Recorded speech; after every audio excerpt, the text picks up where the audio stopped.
नमस्कार दोस्तों, मैं विकास सिंह आपका रेडिक्स वेब एजुकेशन पे हार्दिक स्वागत करता हूं। आज की क्लास में टाइम एंड वर्क में हम पढ़ रहे हैं ना इंडिविजुअल वर्क। तो इंडिविजुअल वर्क की आज आखिरी क्लास है, लास्ट क्लास। और आज का जो कंसेप्ट मैं आपको यहाँ पे दूंगा, ये कंसेप्ट भी है और साथ के साथ ये बहुत बेहतरीन ट्रिक है। तो इस पूरे वीडियो को जरा अच्छे से समझना, क्योंकि केवल ट्रिक रट लेना ही जरूरी नहीं है, ट्रिक आती कहां से ये भी जानना जरूरी है। तो देखो, सबसे पहले मैं आपको एक क्वेश्चन सॉल्व करके दिखाता हूं कि कैसे इस तरह की ट्रिक काम करती है, और फिर कंसेप्ट बताता हूं कि ये ट्रिक जो है वो आती कहां से है। तो आज की क्लास थोड़ी छोटी होगी लेकिन पूरी क्लास होगी, तो आज इस पूरी क्लास को अच्छे से समझो। चलो शुरू करते हैं। देखो, सबसे पहले मैं एक क्वेश्चन दे रहा हूं, जरा ध्यान से समझना। दो व्यक्ति हैं ए और बी, ठीक है। ए और बी दो व्यक्ति हैं। ये किसी काम को जितने समय में भी पूरा करते होंगे, मतलब दोनों लोग मिलकर काम कर रहे हैं, जितने समय में ये काम को पूरा करते होंगे, 10 दिन, 20 दिन, 50 दिन, जितने भी, वो हमें नहीं पता है। अगर अकेला ए करेगा तो क्या कम समय लेगा कि ज्यादा समय लेगा? भाई अब दो लोग कर रहे हैं तो काम जल्दी खत्म होगा, समय कम लगेगा। लेकिन अगर कोई अकेला उस काम को पूरा करेगा तो समय ज्यादा लगेगा। जैसे मान लो एक घर को पेंट करना है ना। अगर इस घर को पेंट करना है तो इस घर को पेंट करने में, ये घर है सुंदर सा, इस घर को पेंट करना है, दो लोग करेंगे तो मान लो 50 दिन लेते हैं। अगर कोई अकेला करेगा तो इस घर को पेंट करने में 50 से ज्यादा समय लेगा, 70 दिन ले सकता है, 80 दिन ले सकता है ना। तो प्रश्न यही कह रहा है कि ए और बी किसी काम को पूरा करने में जितना भी समय लेते हैं, अगर अकेला ए उस काम को पूरा करे तो 16 दिन अधिक लेता है, 16 डेज मोर। अगर अकेला करेगा तो 16 दिन अधिक करेगा। जैसे मान लो अगर ये x दिन में करता है, ए और बी मिलकर अगर किसी काम को x दिन में करते हैं, तो ए क्या करेगा? ए 16 दिन अधिक लेगा। इसका मतलब ये x प्लस 16 दिन में करेगा। मेरे ख्याल से अब मेरी बात समझ में आ रही होगी। अगर मैं अकेले बी की बात करूं, अकेला बी अगर इस काम को करेगा तो जितना ए और बी को समय लग रहा है उससे 9 दिन अधिक समय लेता है, 9 डेज मोर।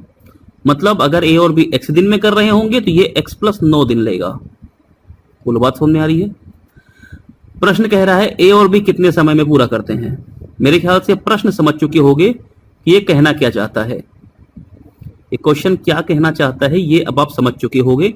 ए और बी किसी काम को जितने समय में पूरा करते हैं, ए उससे 16 दिन अधिक लेता है तथा बी 9 दिन अधिक समय लेता है।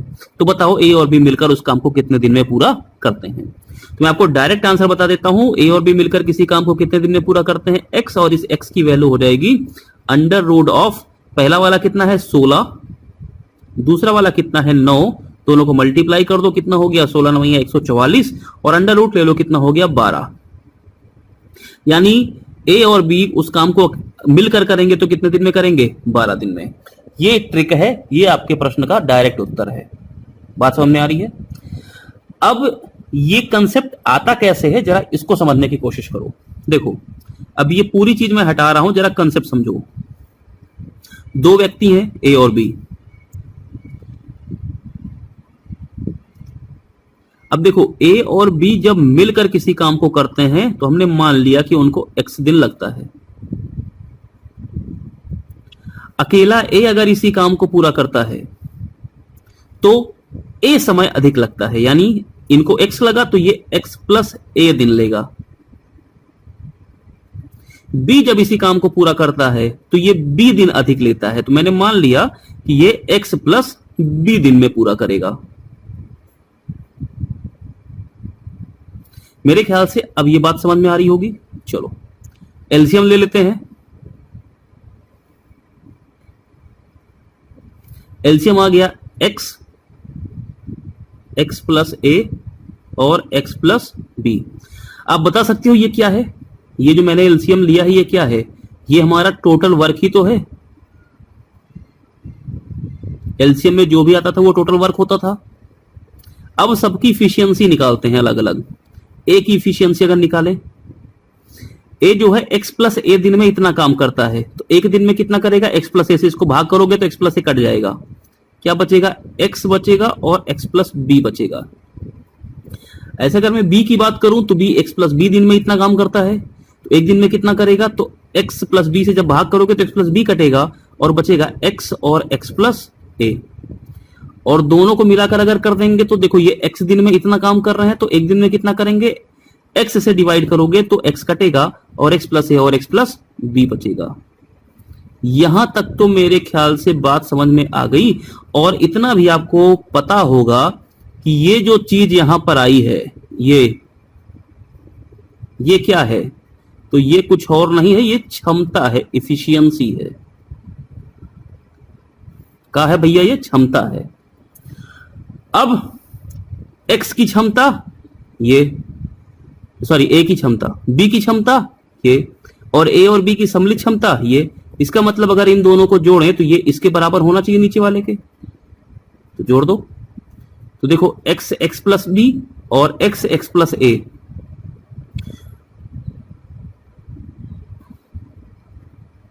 Plus x x plus B, ये बराबर ये x plus A x plus B के।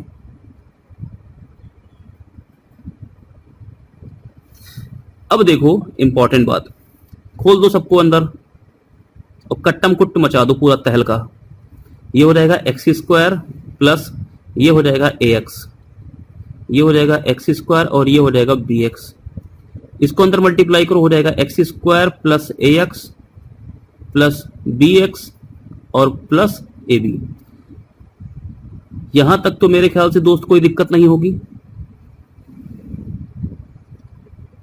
एक्स स्क्वायर से कटा, ए एक्स से कटा, बी एक्स से कटा, बचा क्या, X square is equal to A B, और यहीं से मैंने एक्स की वैल्यू निकाल ली under root of A B. तो बताओ एक्स क्या है यहां पे, तो एक्स क्या है यहां पे, ए और बी दोनों मिलकर कितने दिन में काम पूरा करते हैं, एक्स दिन में। ए क्या है, ए को कितना समय अधिक लगता है, ए दिन का। बी को कितना समय अधिक लगता है, बी दिन का। तो यहां पे आप चाहो तो नोट कर लो, एक्स क्या है, ए तथा बी द्वारा एक साथ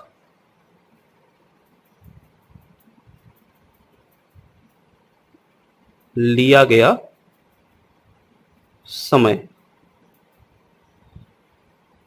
ए क्या है यहां पे, तो ए तथा बी द्वारा एक साथ लिए गए समय से ए दिन अधिक। आप इसको लिख सकते हो, ए द्वारा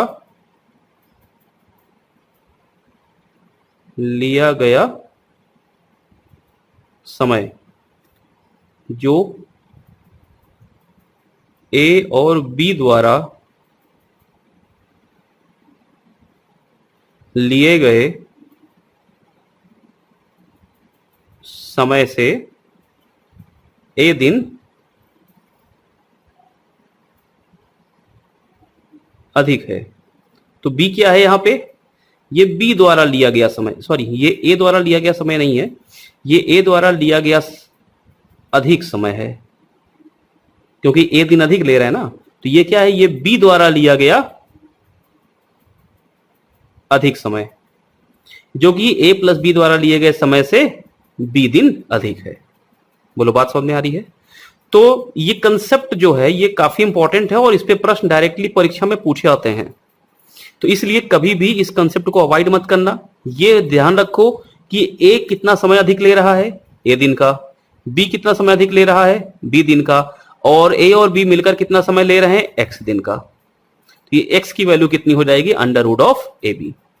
यहां तक कोई दिक्कत नहीं होनी चाहिए। एक प्रश्न मेरे साथ देखो जरा, यहां पर थोड़ा सा इसको अगर इरेज कर दूं तो ये चीज जरा समझो। इस तरह के क्वेश्चंस कई बार परीक्षाओं में पूछे गए हैं और हमारे पास कोई तरीका नहीं होता इनको करने का, इसलिए हम इसको डायरेक्ट करने की कोशिश करते हैं एक्स अक्ष मानकर। तो एक्स अक्ष मानने की आवश्यकता नहीं, इतना समय होता नहीं कि हम एक्स मानकर इसको पूरा सॉल्व करें। इसीलिए बहुत आसानी से इन सारे प्रश्नों को हल करने की ये टेक्निक है। अच्छा एक बात और, ये टेक्निक केवल 2 लोगों पे आधारित है, कहीं 3 लोग अगर हो गए तो इस पे आधारित कोई टेक्निक नहीं है अभी तक, इसीलिए जब 2 लोग होंगे, हालांकि अभी तक जितने भी प्रश्न पूछे गए वो 2 लोगों पर ही पूछे गए हैं, तो आप इसको 2 लोगों के लिए ध्यान रखो। क्वेश्चन देखो जरा, एक मजेदार प्रश्न।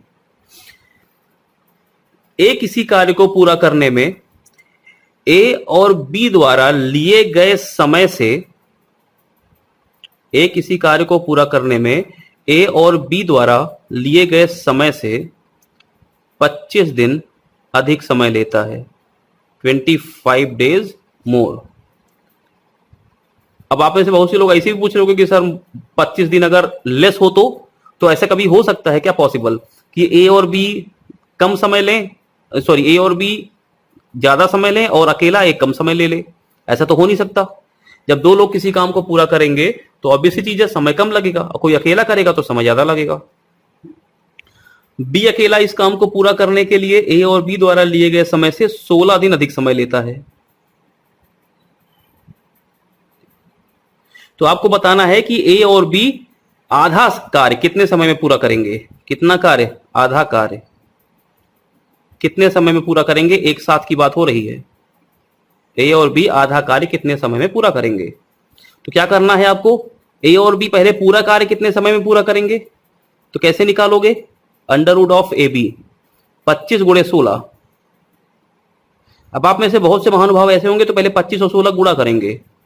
गुणा करने की क्या जरूरत है, अंदर अंदर डायरेक्ट अंडर रूट निकाल लो। 25 का अंडर रूट कितना हो गया 5, 16 का कितना हो गया 4, कितना आ गया 20।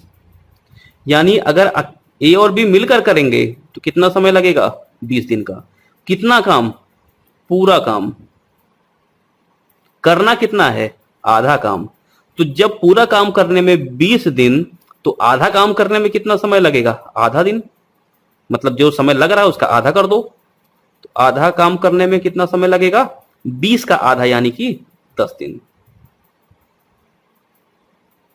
ये इस प्रश्न का उत्तर है। तो इंडिविजुअल वर्क के कंसेप्ट खत्म हो गए हैं, ध्यान रखना। अब मैं प्रश्नों की बारी शुरू करूंगा। पहले सबसे पहले कुछ क्वेश्चंस आपको कराऊंगा इंडिविजुअल वर्क पे अगले सेशन में, ताकि इंडिविजुअल वर्क में जितने भी क्वेश्चंस आपके हैं जो अच्छे लेवल के हो सकते हैं उनमें आपको कभी कोई दिक्कत का सामना ना करना पड़े। और अगर कोई दिक्कत का सामना कर रहे हो तो उसको मुझे भेज दो, ठीक है। तो इंडिविजुअल वर्क, ध्यान रखो मैं फिर से बोल रहा हूं, इंडिविजुअल वर्क के जितने भी क्वेश्चन अब तक आपके फंसे हुए हैं मुझे कल की डेट तक फाइनल, क्योंकि कल मैं शाम को वीडियो बनाऊंगा, तो कल की डेट तक मुझे शाम 4 बजे तक आप व्हाट्सएप करो कि आपको कितने क्वेश्चन पूछने हैं, फोटो खींच के मुझे भेजना शुरू कर दो, ठीक है। मैं उन सारे क्वेश्चंस को कल डिस्कस करके इंडिविजुअल वर्क को कंप्लीट करूंगा, ताकि अगली क्लास से हम ग्रुप वर्क शुरू कर सकें, ठीक है। तो चलो आज की क्लास में इतना ही, अगली क्लास में मिलते हैं। और अगर आपने अभी तक चैनल को सब्सक्राइब नहीं किया है तो कृपया चैनल को सब्सक्राइब कर लें। तो आज के लिए इतना ही, मिलते हैं अगली क्लास में, तब तक के लिए धन्यवाद।